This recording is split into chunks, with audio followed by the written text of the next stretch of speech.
Subscribe करें मेरे channel the knowledge अड्डा को, बेल आइकन प्रेस करें मेरे वीडियो सबसे पहले देखने के लिए।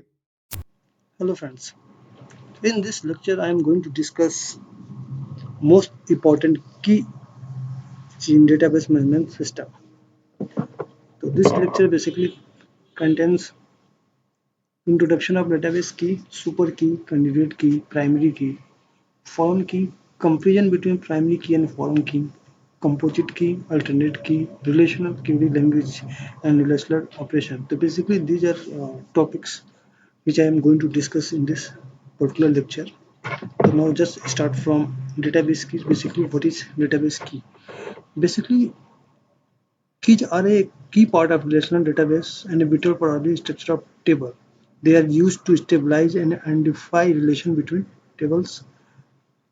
They are also ensure that each record within the table can be uniquely identified by combination of one or more field within the table.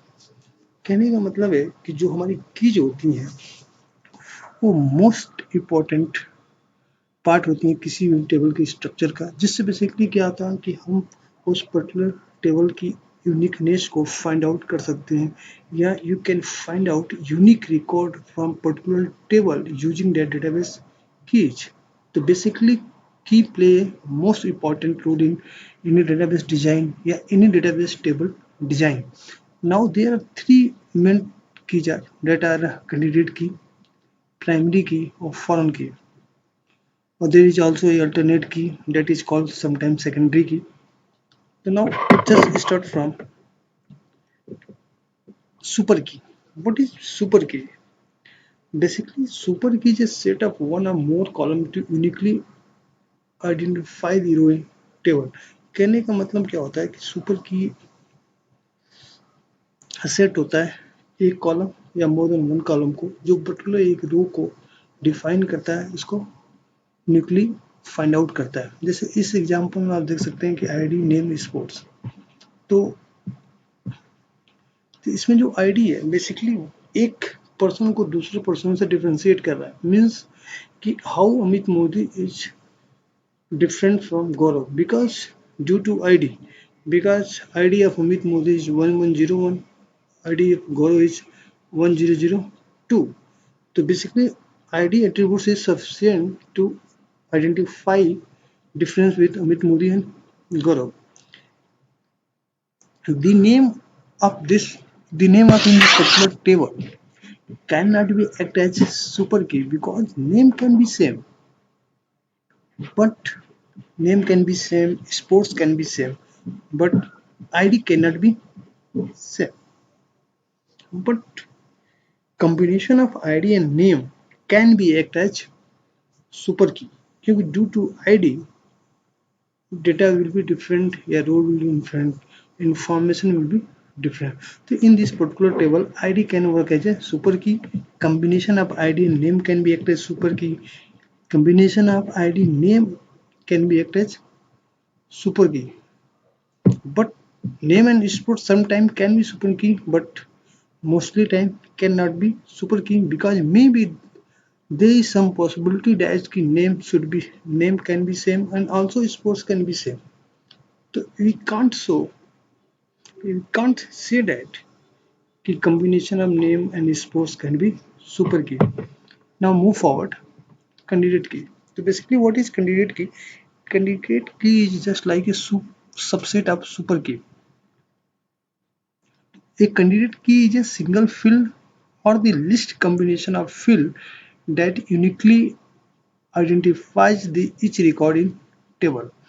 तो कहने का मतलब है कि कैंडिडेट क्या एक सिंगल फील्ड हो सकती है या एक लिस्ट कॉम्बिनेशन ऑफ फील्ड हो सकती है जो पर्टिकुलर रो को या पर्टिकुलर टेबल के रिकॉर्ड को आइडेंटिफाई कर सके. और कैंडिडेट की basically just selected from the set of super की. और इसमें क्या है कि the only thing we can take care while selecting the candidate key कि it should not have any repetition. कहने का मतलब है कि जब भी बेसिकली क्या होता है कैंडिडेट की सुपर की का सबसेट होता है. इसमें क्या होता है कि जब भी हम कैंडिडेट की डिजाइन करते हैं या बनाते हैं तो बेसिकली हम सुपर की के सेट से ही बनाते हैं. बस इसमें एक ध्यान रखना होता है कि there should not be any repetition. For this reason, sometimes this is called minimum super key. Every table must have at least one candidate key, but at the same time, it can be several also. कहने का मतलब है कि table के पास at least एक candidate की होना चाहिए, लेकिन सम टाइम ये मोर देन वन भी हो सकती है. Candidate key are defined as the set of field from which primary can be selected. So now candidate key is selected from super key, primary key is selected from the candidate key. So in this, so basically just we were talking about what is candidate key. So you can say that key candidate key is a single field, a list combination of field that uniquely identifies the is recording table. Every table must have a candidate key, or and also it should not have any repetition. Now in this example, here you can see that key possible number of super keys. So first one is this SSN number, second one is employee number, third is now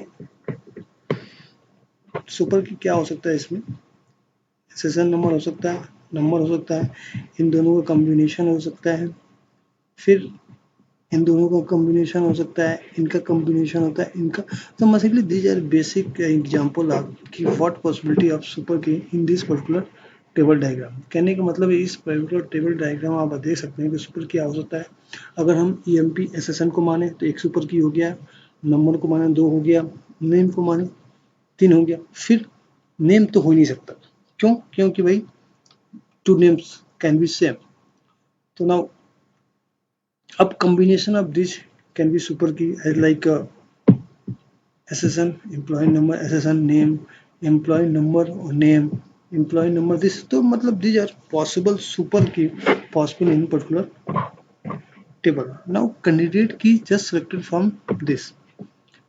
तो candidate key possible are number SSN because these are different value or there is no any repetition in employee SSN number and employee number. But in employee name cannot be possible because name can be same for two employee या more than two employee.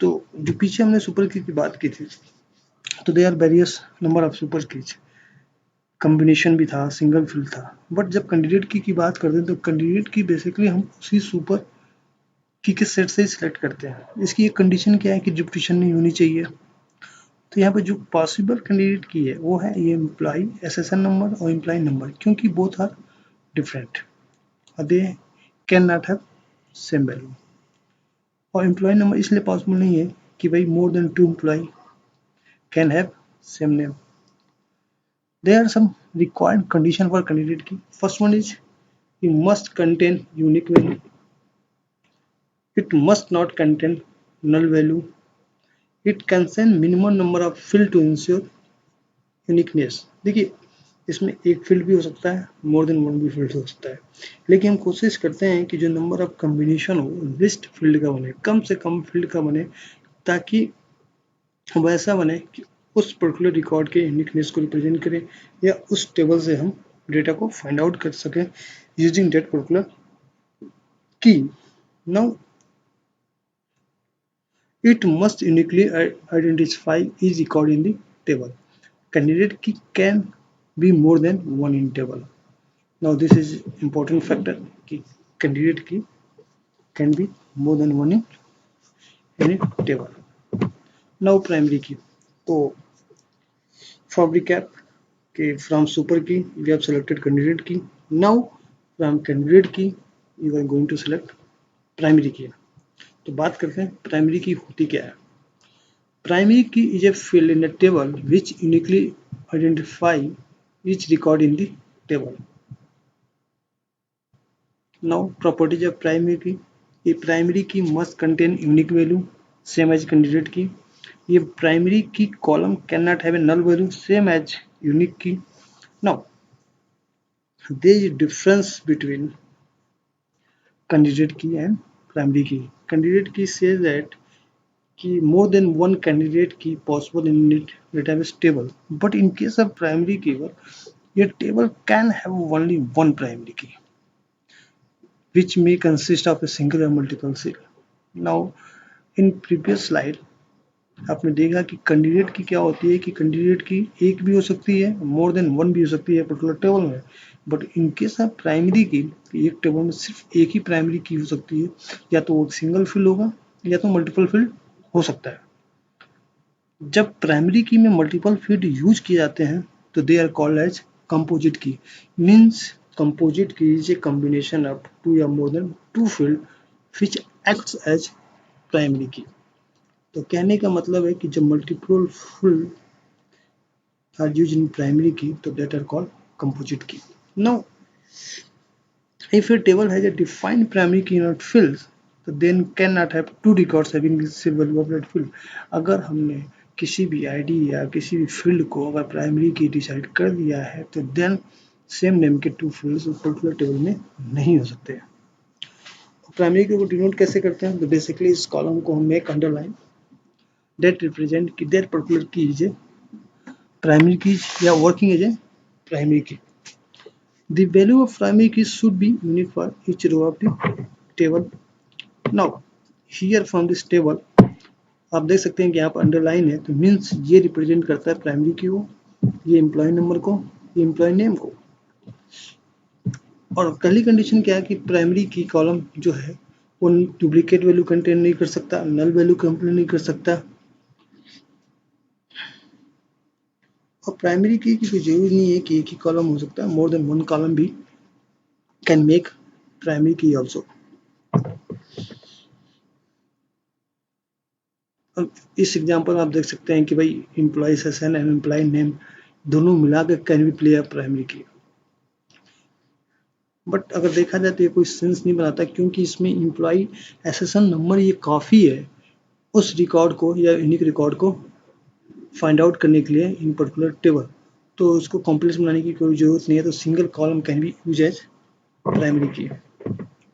Now how to choose primary key? देखिए there are two option to choose primary key. एक तो create data column और database को decide करने दो, क्योंकि database जब भी हम कोई टेबल क्रिएट करते हैं तो बेसिकली एक ऑटोमेटिक नंबर जनरेट करता है, तो उस पर्टिकुलर आईडी को भी आप एच प्राइमरी की चूज कर सकते हो, या जस्ट आप अपने आप से किसी भी एक पर्टिकुलर आईडी को या किसी कॉलम को you can make primary key. तो syntax for primary key is create table, this is table name employee ID name वेर कैन and primary key ID. Means इसमें हमने क्या किया, आईडी को एज प्राइमरी की सेट कर दिया। नाउ फॉरेन की बेसिकली क्या होता है कि दूसरे टेबल में हम प्राइमरी की पास करते हैं। कहने का मतलब है कि दो टेबल है, एक स्टूडेंट है एक कोर्स है, तो स्टूडेंट टेबल में जो स्टूडेंट की आईडी है that is working as a primary key, and course table course ID is working as a primary key. तब हम क्या करते हैं कि कोर्स वाले टेबल में हमने स्टूडेंट आईडी को पास कर दिया, तो this student ID in course table work as a foreign key और in student table work as a primary key. तो बेसिकली जो फॉरेन की होती है वो फर्स्ट टेबल के डिफरेंस को पास करती है। अगर आपको इन्फॉर्मेशन फाइंड आउट करना है कोर्स की, तो by using that particular foreign की we can find out any information from that particular table. So now foreign key is a key used to link two tables together. This key some term also called a difference key. A foreign key is a common column or combination of column whose value match a primary key in different table. Match in primary key in different table. This is most important point. Whose value match a primary key in different table.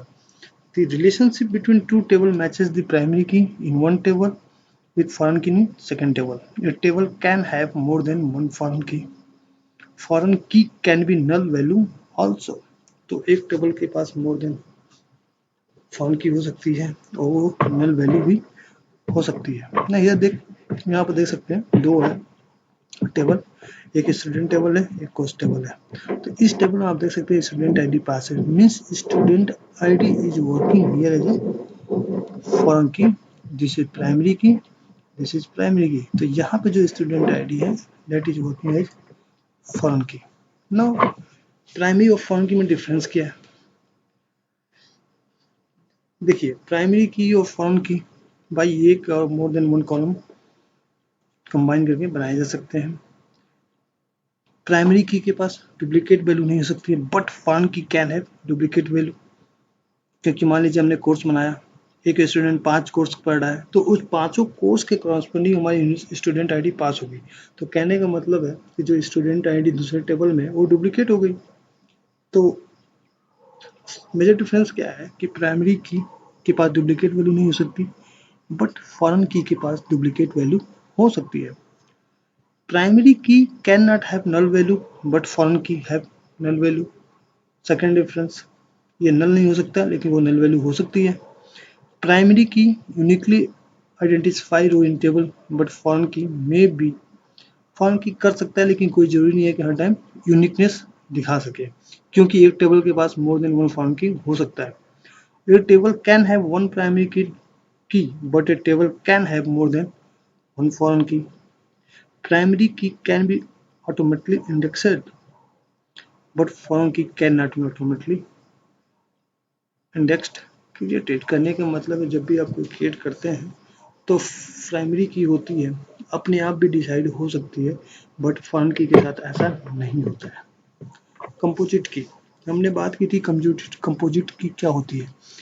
जब मोर than one attributes मिलकर किसी रो या किसी record को identify करते हैं तो that की इज कॉल्ड कंपोजिट की। उसको समटाइम हम कंपाउंड की भी बोलते हैं। इसमें क्या है, अब स्टूडेंट आईडी और कोर्स आईडी मिलके क्रिएट कर रहे हैं कंपोजिट की। नाउ अल्टरनेट की क्या आते हैं? Out of all candidate keys, जो भी हमारी कैंडिडेट की थी उसमें से एक की को हम सिलेक्ट करते हैं प्राइमरी की, बाकी जो भी हमारा रिमेनिंग फील्ड है दैट इज कॉल्ड अल्टरनेट की या सेकेंडरी की। कहने का मतलब है जो हमारे पास टेबल दिख रहा है employee ID, employee number, employee name, इसमें हमने क्या किया, एम्प्लॉय आईडी को प्राइमरी की सिलेक्ट कर लिया, then employee number, employee name is work as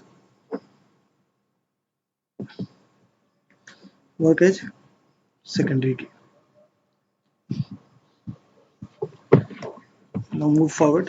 relational query language क्या होता है कि एक query language is a language in which user request informal special database. Basically कहने का मतलब है कि हमने टेबल क्रिएट कर दिया, डेटाबेस क्रिएट किया, हमें अब क्या करना, उस डेटाबेस से या इस टेबल से बेसिकली पर्टिकुलर वैल्यू को फाइंड आउट करना, इन्फॉर्मेशन फाइंड आउट करना करता है। तो बेसिकली इसके लिए क्या करते हैं, हम एसक्यूएल क्वेरी लिखते हैं। तो basically that language from using which you are going to take information from database, that is called relational query language. Relation means table, मतलब किसी टेबल से इंफॉर्मेशन फाइंड आउट करने के लिए जो भी हम क्वेरी लिखते हैं that particular query is called relational query language. Query language can be categorized as either procedure या non procedure. In procedural language, the user instructs the system to perform a sequence of operation and database. कहने का मतलब क्या होता है, जो procedural होता है उसमें बेसिकली क्या करता है, यूजर सिस्टम को इंस्ट्रक्ट करता है कि you have to perform this sequence of input information, some like select, delete, update to compute desired result. In non procedural language में क्या होता है, user describe the design information without giving a specific procedure for obtaining that information. इसमें basically क्या है कि user have to pass, in procedure language user have to pass sequence of operation to get desired result. In non-procedure, the user describes the desired information without giving a specific procedure for obtaining that information. अब query language basically इन अगर practical की बात की जाए तो दोनों use होती है, प्रोसीजर और non procedure. Now relational operation. All procedural relation query language provide a set of operation that can be applied to either a single relation or pair of relations. These operations have the nice and desired property that the result is always a single relation. These properties allow want to combine several of these operations in a modular way, since the result of relation is itself a relation. अब relation operation की बात करते हैं तो basically इसमें क्या होता है, in simple language you are going to make a relation from ये ओरिजिनल रिलेशन। कहने का मतलब है कि सपोज एक टेबल है, उसमें हमने कुछ इंफॉर्मेशन पास किया है। इस टेबल को आप देखिए, employee ID, employee name, salary. तो इसमें क्या होता है कि sometime you have to find out data of which candidate या which employee whose salary is greater than 85,000. So then you are going to apply a condition in SQL query कि I have to get you have to find information which salary is greater than 85. So then you apply that condition. So basically in output you are going to get a relation, means you are going to get a table which table contain employee ID, employee name और salary. तो basically जो table create होता है that is often from original table। इस example में आप देख सकते हैं हमने कंडीशन लगाया कि भाई उस एम्प्लॉय की लिस्ट चाहिए जिनकी सैलरी 85,000 से ज़्यादा है। तो बेसिकली क्या किया, इसने एक दूसरा टेबल आपको रिटर्न किया, employee ID, employee name, salary. तो बेसिकली ये जो टेबल बना है इस टेबल से ही क्रिएट हुआ है। तो दिस इज ओरिजिनल टेबल और this is output table. So that this type of operation is called relational operations. So thank you for watching this video. Please subscribe this channel for more videos and pass your comment. If you don't like this lecture, so please mention what is reason. I am going to improve my lecture day by day. So please give your valuable comment to improve my lecture. Thank you for watching this video. Please subscribe this channel for more videos. Thank you.